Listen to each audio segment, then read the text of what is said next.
Bonjour, vous connaissiez les startups, vous allez découvrir les startups industrielles. Dans un contexte de réindustrialisation, elles en sont les potentiels bourgeons. Toutefois, si le parcours d'une startup est déjà pas facile, imaginez-vous quand on rajoute le mot industriel. Avec moi sur le plateau, j'ai invité deux personnes qui vont nous en parler beaucoup. Véronique Gricourt, bonjour. Bonjour. Vous êtes déléguée générale du collectif Startup Industrielle France. C'est ça. Et Alfadio Olori-Togbe, bonjour. Vous en êtes le président. Salut.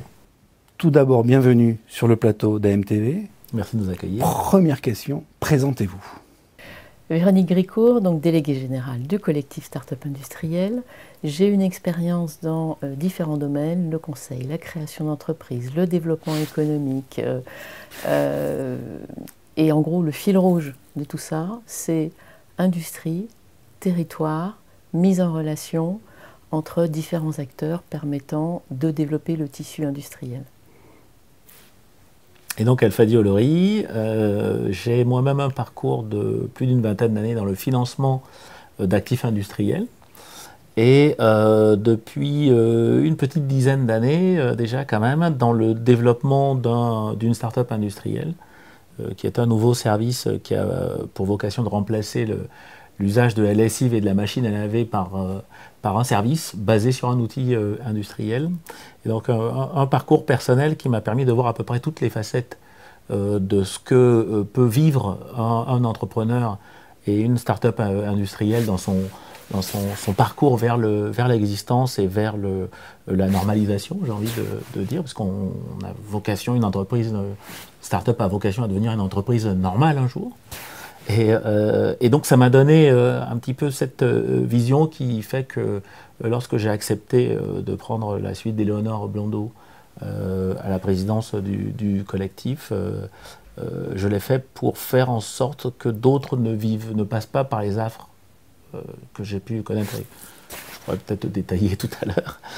Et surtout, quand on parle de réindustrialisation, ces startups industrielles sont un véritable ovni qui, pour l'instant, de notre point de vue, n'a pas encore été adressé de la bonne façon. Alors, on a beaucoup de courage en France, que ce soit les pouvoirs publics, les collectivités, les entrepreneurs, même tout le monde a beaucoup de courage. Et le rôle du collectif est d'arriver à mettre un peu d'ordre dans ce courage pour le rendre vraiment efficient. Alors justement, première question, c'est quoi la genèse de ce collectif ? L'histoire, hein, pourquoi vous l'avez créé finalement ? Alors, Alfadio a mentionné Éléonore Blondeau, donc qui, elle, a connu ce parcours du combattant de la création d'une start-up industrielle, et elle a voulu porter justement ce témoignage, et elle a réuni autour d'elle une communauté de gens qui voulaient dire, voilà, quels sont les besoins spécifiques des start-up industrielles versus les start-up du digital, à un moment où on parlait de Startup Nation, et où on se focalisait sur les start-up du digital. Et ce collectif a donné naissance au collectif Startup Industrielle France, donc avec pour première mission initiale de faire connaître ces besoins spécifiques auprès de l'écosystème institutionnel, national et territorial. Donc Éléonore a plutôt bien réussi avec sa communauté à porter ce plaidoyer. Nous maintenant, on se donne une autre mission, c'est d'accompagner sur le terrain concrètement les projets industriels innovants. Parce que là, si je comprends bien, vous n'êtes pas tout seul, loin de là. Vous maillez le territoire. Vous êtes combien en tout ? Alors, il y a plus d'une centaine de start-up adhérentes.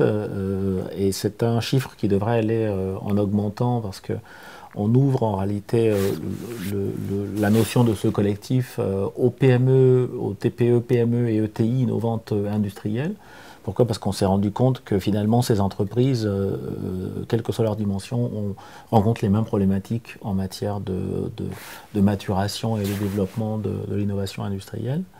Et effectivement, on est sur l'ensemble du territoire avec des actions qui sont menées par nos adhérents et par nos représentants un petit peu partout, et une action qui va se renforcer encore dans le cadre de ce qu'on appelle les accélérateurs, qui sont un outil que nous avons trouvé pour fédérer un petit peu l'ensemble de pour structurer plutôt, l'ensemble de notre action autour de l'aide qu'on apporte aux entrepreneurs.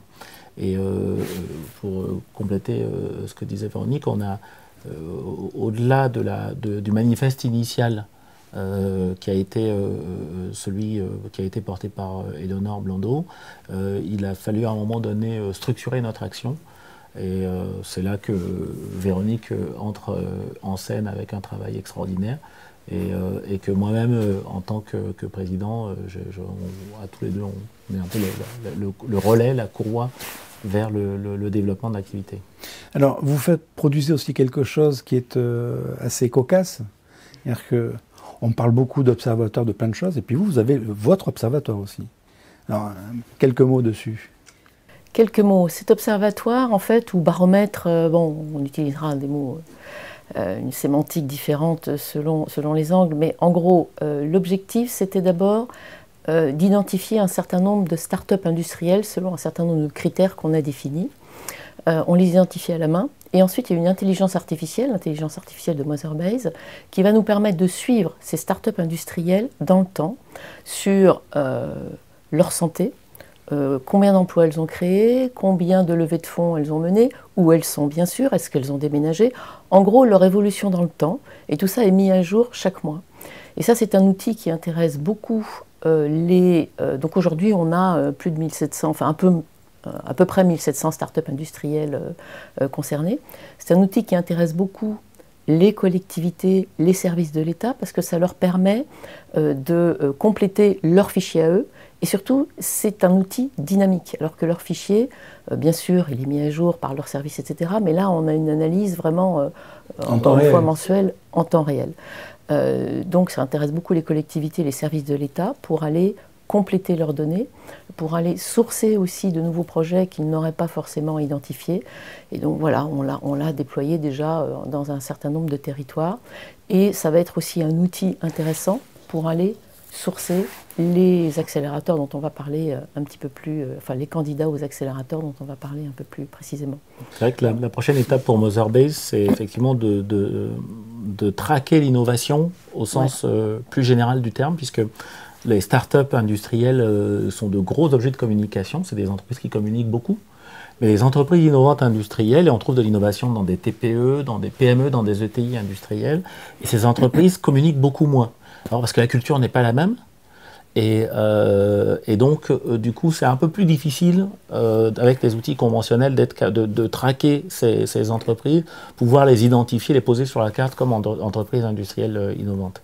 Un petit clin d'œil qui doit nous écouter, j'imagine, à Guillaume Buffet, qui absolument est papa de Motherbase. Exactement, avec qui voilà, nous avons monté ce baromètre et qui alimente de façon très pertinente.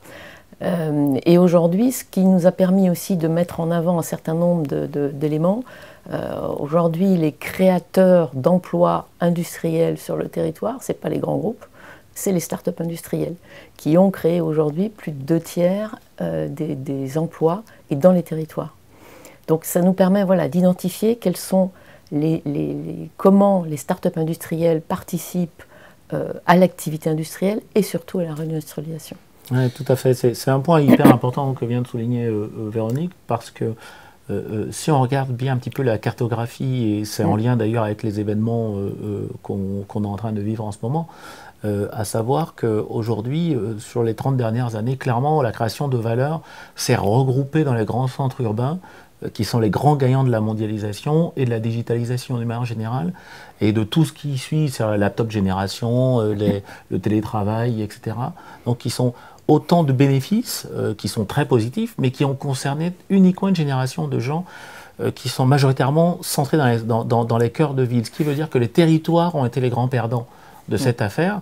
Et quand on observe sur la carte, quand on pose sur une carte les startups du digital, par exemple, qui sont des outils fantastiques de développement de manière générale, on voit qu'ils sont quand même très centrés dans les cœurs de ville. Et quand, à contrario, on observe les startups industrielles ou les entreprises innovantes industrielles de manière générale, on se rend compte qu'elles ont une répartition beaucoup plus homogène sur le territoire, pour des raisons, en fait, basiquement mécaniques. C'est que quand on produit, on a besoin d'espace.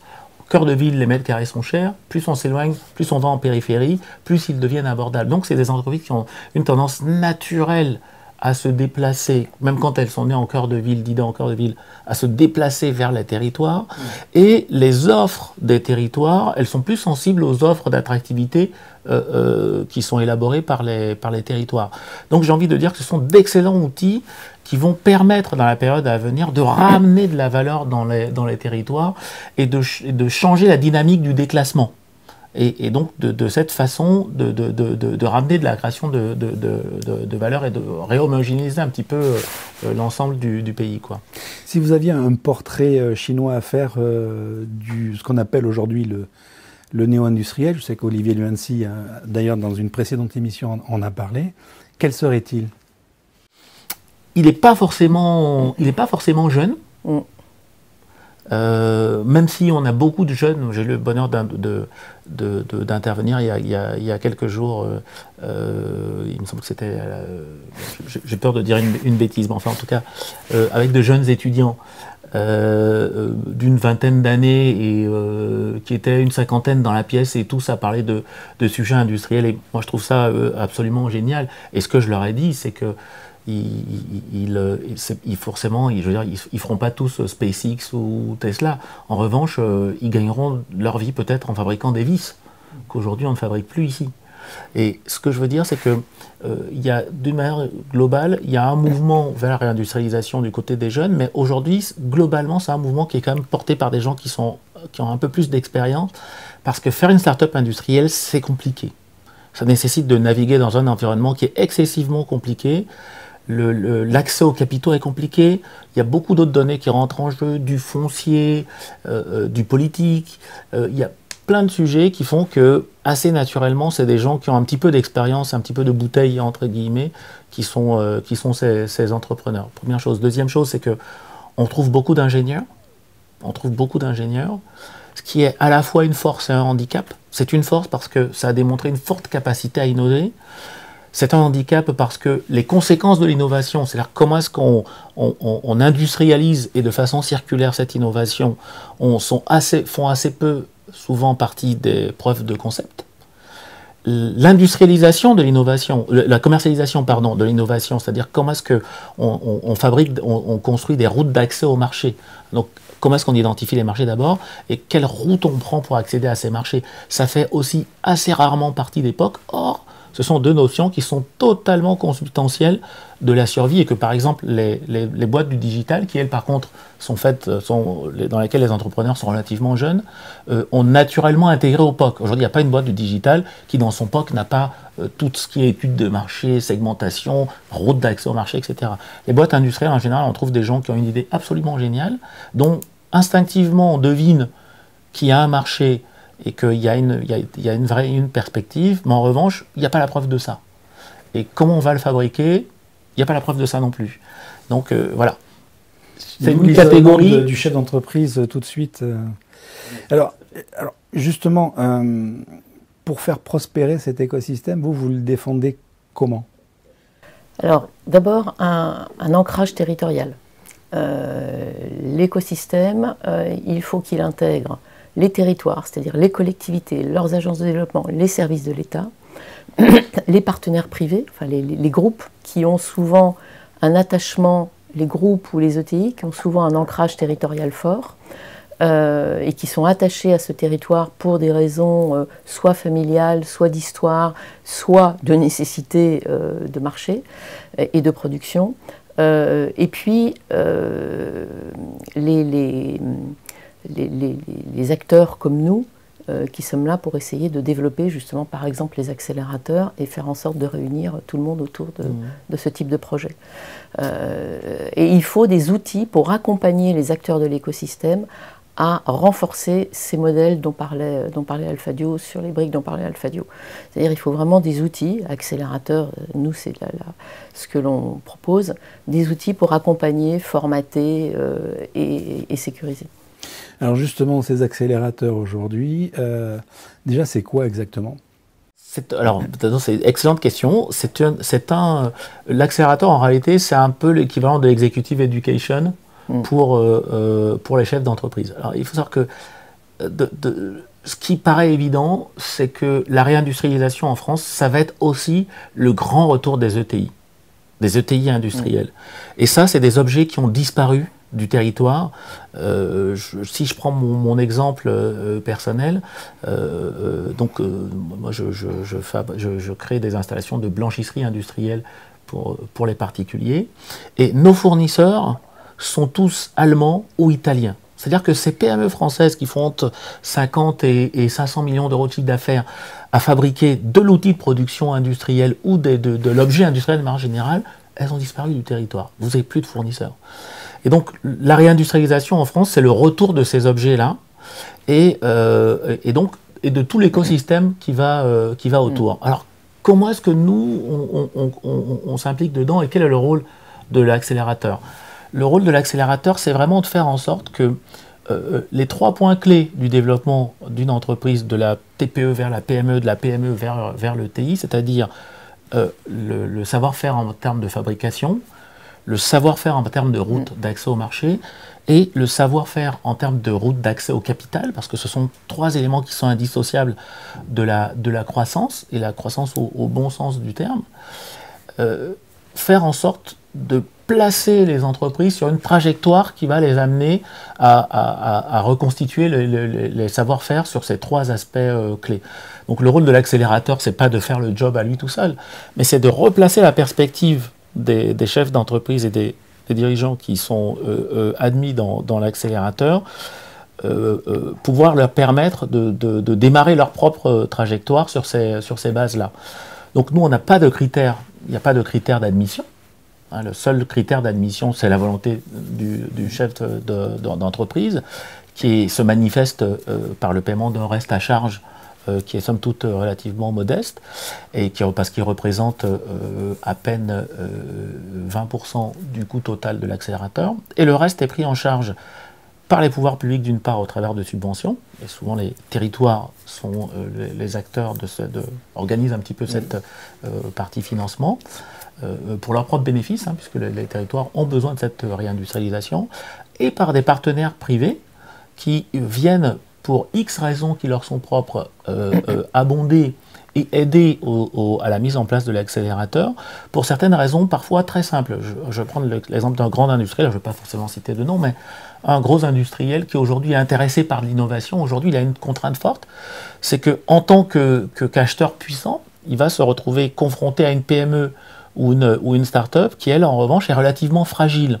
Et ça lui pose un problème, parce que il va se retrouver, du point de vue économique, dans une position de désavantage qui, finalement, n'est pas très bonne pour lui-même, parce qu'il va devoir assumer des conséquences qu'il n'a pas envie d'assumer. Donc, l'idée pour lui, au travers de cet accélérateur, de créer une mini-filière qui va être accélérée en direction du développement industriel, du développement commercial et du renforcement des fonds propres, ou de l'accès plus facile à la dette ou à la subvention ou autre, c'est quelque part de sécuriser son accès à l'innovation, puisque de cette façon, il va se retrouver, il va participer à constituer un cheptel, entre guillemets, d'entreprises matures.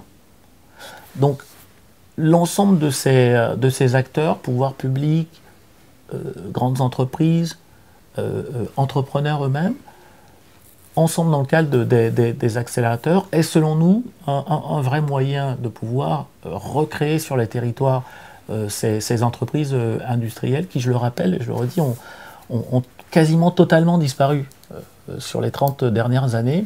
On observe depuis plus d'une dizaine d'années, la France a fait un travail extraordinaire en direction de l'émergence de l'innovation. Les 5 dernières années, cet objet particulier qui est comment s'appelle, la start-up industrielle est désormais reconnu, on en parle et on travaille autour. Ce qui nous manque maintenant, c'est comment on fait pour transformer l'innovation en quelque chose de pérenne, de durable, en entreprise, qui fasse 50, 100, 200, 300, 400 millions de chiffre d'affaires et qui soit pérenne et ancré sur les territoires. Alors, en plus, ces accélérateurs vous êtes quand même dans l'air du temps. On parle aussi d'économie un petit peu circulaire. Voilà, Enfin, c'est ça, exactement. La circularité est un élément indispensable et complètement transversal de ces accélérateurs. C'est-à-dire que la circularité aujourd'hui est un indispensable pour, d'une part, sécuriser ce développement, parce que la circularité va permettre d'avoir des avantages compétitifs pour l'entreprise, va lui permettre d'attirer des talents, va lui permettre de répondre aux demandes des parties prenantes, et va lui permettre de s'ancrer dans son territoire. La circularité est aussi un outil très puissant d'ancrage dans le territoire. Pourquoi? Parce que circularité dit réparabilité, recyclage, économie de la fonctionnalité, et tout ça, ça passe par le lien avec les acteurs du territoire, que ce soit les acteurs de l'ESS, mais que ce soit aussi les acteurs industriels. Donc la circularité, pour nous, c'est un indispensable, et c'est un élément transverse de nos accélérateurs et sur lequel on insiste beaucoup, que ce soit sur l'éco-conception, que ce soit sur la mesure de la circularité, le passage à l'échelle industrielle, etc. Alors, vous en avez combien aujourd'hui d'accélérateurs? Alors, on a fait un POC d'accélérateurs sur le territoire lyonnais en 2023. Là, on va lancer une prochaine édition au début 2025.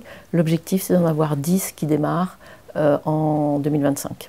10 accélérateurs territoriaux, donc avec une répartition géographique. On a fait un appel à manifestation d'intérêt auprès de collectivités, parce que l'idée, c'est de s'appuyer sur les collectivités, leurs agences de développement et des acteurs privés, des grands groupes en particulier, pour développer ces accélérateurs territoriaux.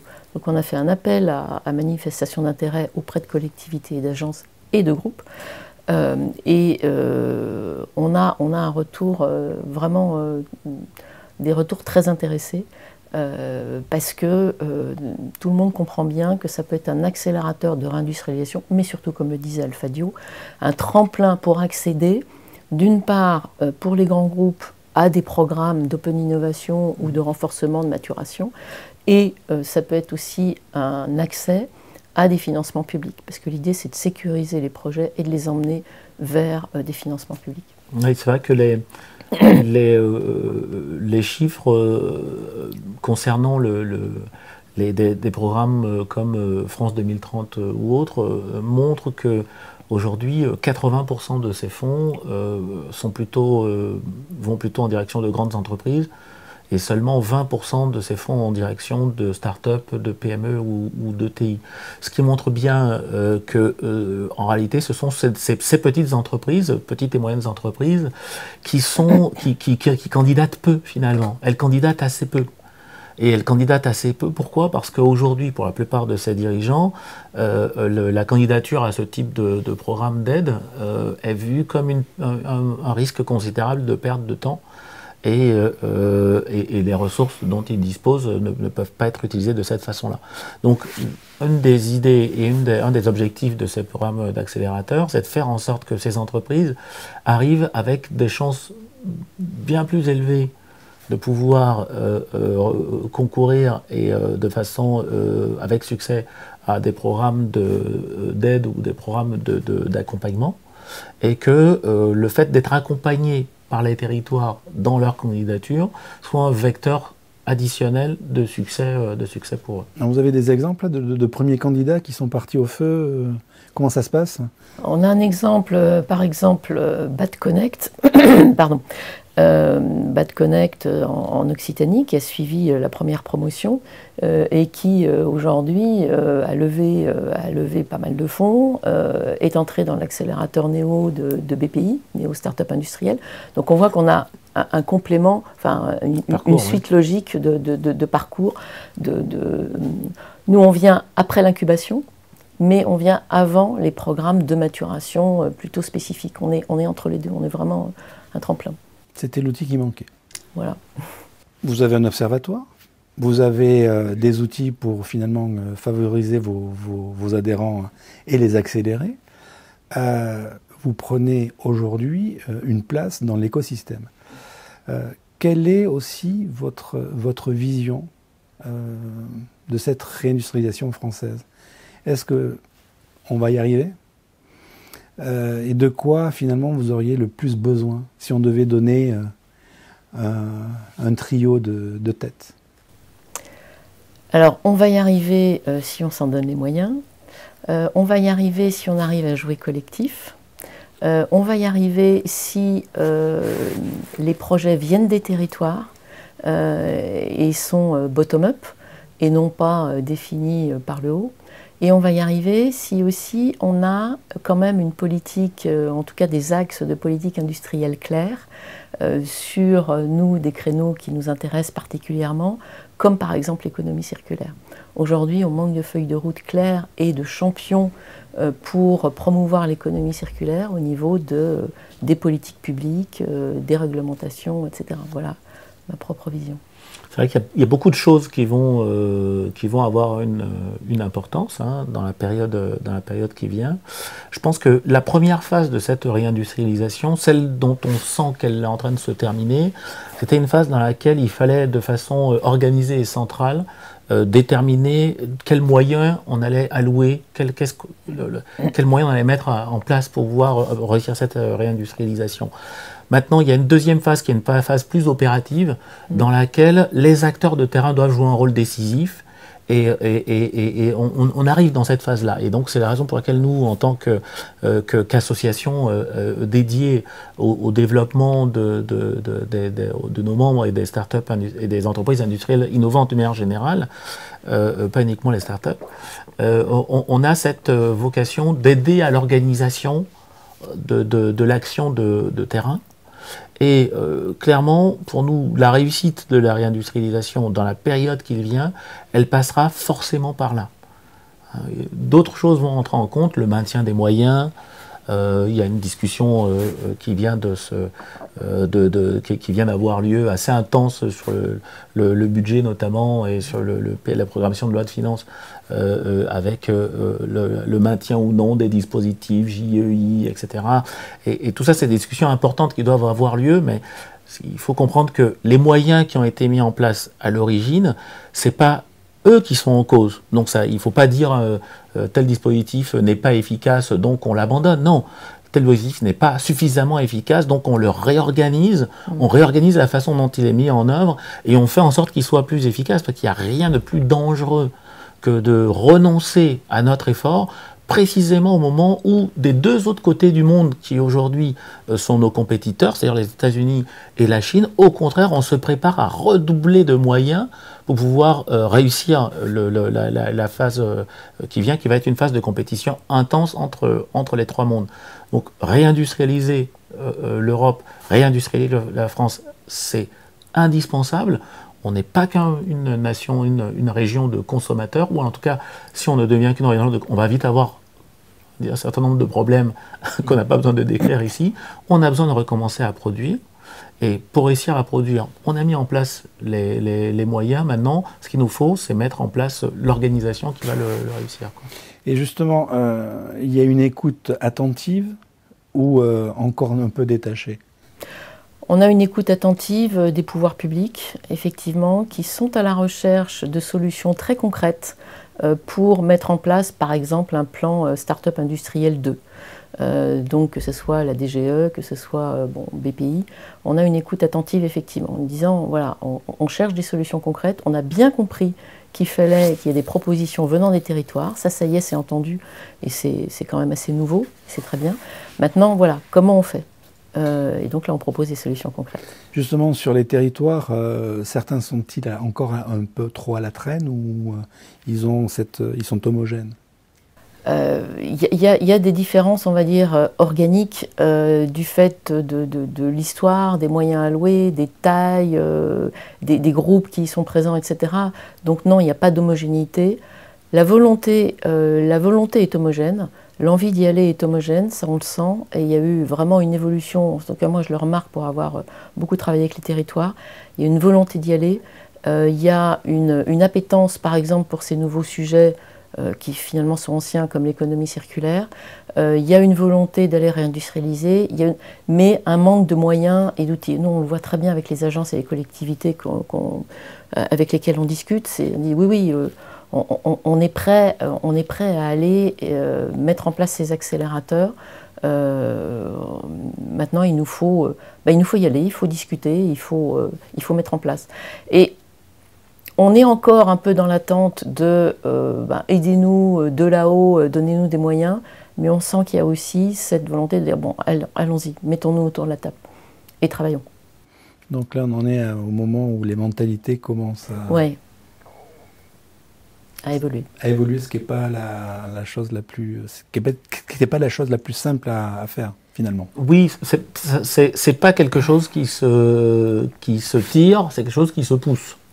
C'est-à-dire que sans cette volonté des territoires, et que dont on sent vraiment forte maintenant et de plus en plus, sans cette volonté des territoires, le type de programme que nous faisons, que nous essayons de mettre au point, notamment les accélérateurs, ne pourrait pas exister. Ce pas des gens qu'on pourra aller voir pour leur suggérer qu'ils devraient agir dans cette direction-là. En revanche, comme la volonté est très forte dans les territoires, maintenant nous, les aider en tant qu'acteurs privés, les aider à structurer ces programmes-là, il faut pouvoir les rendre opératifs sur leur territoire et faire en sorte que des entreprises passent dans ces programmes et que l'aboutissement du passage CEDORV dans ces programmes soit un meilleur développement industriel, un meilleur accès au marché, un meilleur accès aux capitaux, donc in fine de la pérennité, etc. Voilà. Ça peut se faire par le biais de notre intervention va l'accélérer. Mais à nouveau, la volonté des territoires est là et c'est ce qui comptait le plus. Les prochaines actions de CSI France ? C'est de déployer le 10 accélérateurs en 2025. En vous remerciant beaucoup pour participer à cette émission. Je vous donne rendez-vous le mois prochain avec d'autres invités. À bientôt. Merci.